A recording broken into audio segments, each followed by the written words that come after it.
Hello, everyone, and welcome to Ask Eric the Conductor. My name is Eric, and on today's program, we have two questions. And the first one is from Sylvia. What's going through a conductor's mind during a performance? Great question. What are we going to eat after the performance? No, I'm just kidding, although that does sometimes enter the mind. I can only speak for myself. I can't speak for all conductors, but I'm pretty sure most of us, we're so involved in the music and there's so many things to concentrate on and to be aware of during performance that we're basically in the moment, zooming in and out of the whole musical conception as we perform. So, for instance, if we're doing a big symphony and there are certain things that we have to coordinate. Let's say there's the trumpets that have to come in here and line up with the violins over here. We've got to always be aware of that and listen to it lining up because the trumpets might not hear the violins. Also, we leading up to a performance, there are usually a number of rehearsals.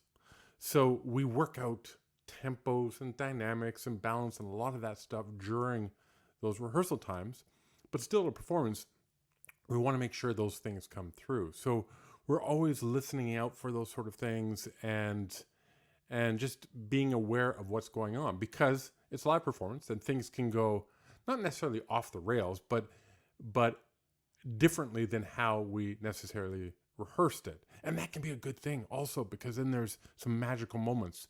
And when that happens, we want to be there in the moment so we're not on autopilot where we can work with whatever comes our way. Does that make sense? It's I said earlier zooming in and zooming out. So we've got the whole picture of how the piece goes and how we've rehearsed it. Okay, it's going this way. But then we might hear a little bit, maybe I was going to say trombones mostly. The trombones are a bit too loud. So maybe we bring them down a bit in volume. It's not always the trombones. Trombones get a bad rep. But maybe it's another group that we have to balance.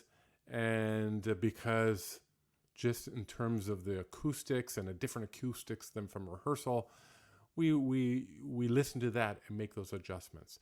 So there are a lot of those small things that we zoom in on and then zoom out in the bigger picture. That might seem a bit vague, but hopefully that makes sense.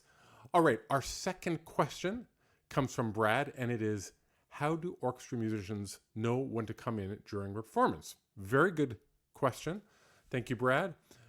As I mentioned before, we usually have a lot of rehearsals coming up to a performance. And also the musicians themselves, the players, they know their music really, really well. So they know where their part fits in with the rest of the group, usually, for the most part. Also, let's say you're rehearsing and even in the performance, the players look up and go, what is that conductor doing? That's good. And they're not sure of what's going on. It can happen. It definitely can happen.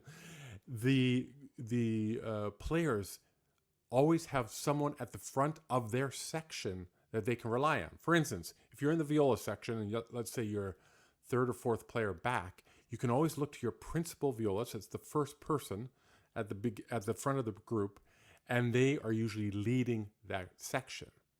And then each section has these people, and then as a liaison between the conductor and the orchestra, there is the concertmaster. The concertmaster is the first violinist. So you have the first violins, second violins, and at the beginning or the front of the first violins is the concertmaster.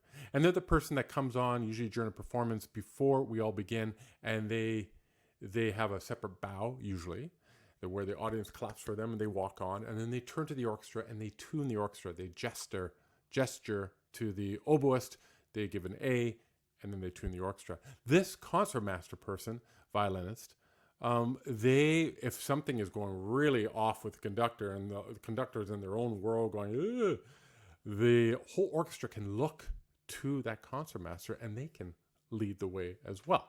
So there's a lot of checks and balances, I guess, that you can put in. The musicians themselves know their music really well, know when to come in. Also, when they're playing, they have a peripheral vision of the conductor. They can't look exactly at the conductor, but they have that they have that peripheral vision. So the players know their music. They have a section leader to rely on. They have a concertmaster to rely on. And then, of course, there's the conductor as well.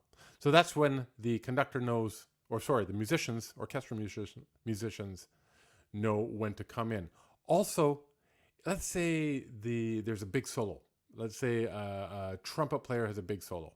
And they're counting the rests. So when you have a rest, that's when you don't play at all. And they're counting it until their big solo comes up. And maybe for some reason they miscounted and they're going, oh no, when do I come in? When do I come in? The conductor, usually, will have their back and they'll just gesture when it comes and go, here we go. It's time for you to come in. And so there's all these things that when you work together with musicians for many, many years and in the same orchestra, you have this language with gestures and with communication that become a pretty natural thing. And it all fits in together. So that's it for today. I hope you enjoyed it. If you want to join the Joy of Classical Music Facebook group, please feel free to do that. I have a link in the description below. And we'll see you next time. If you have any questions, please ask me. It's a lot of fun. I love asking questions. And if I don't know the answer, we'll dive into it together and we'll discover some new stuff. All right. Thanks. See you next time.